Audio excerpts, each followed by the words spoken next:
What would you say is different in people's thinking when they're more a 0 to 1 person versus a 1 to 10 person versus a 10 to 100 person?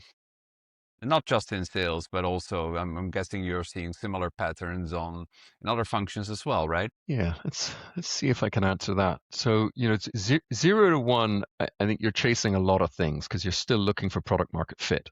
And as Mm, you quoted there, Michael Siebel, that you can write invoices, but you don't necessarily have product market fit. hmm That that's a lot of what Vinny was able to do. Vinny created the business from that point of view. He discovered hmm construction, discovered those customers. He discovered an awful lot of other things, but that was the one that hmm really worked. So really like Uh, customer discovery as the very core in a sense.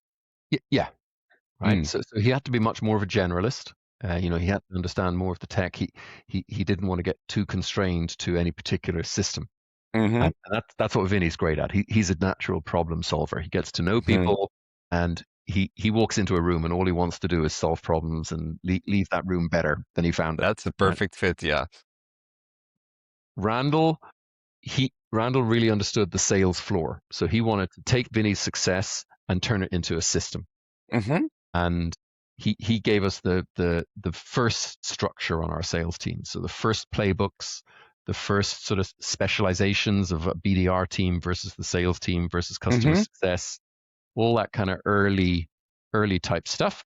We were hmm basically still selling the thing that Vinny had discovered. And if I think about what Paul is doing for us now, it, it it's a whole kind of level of maturity beyond that. hmm It's not just revenue, but it's the quality of revenue. Like how predictable is that revenue? How far in the mm, future is it? Really understanding the pipeline, what Paul calls revenue intelligence. Um, the nature of what we're selling, it's not so much about the pitching the value and closing or the value. Also the value conversations change. We're generally selling a little further up the org.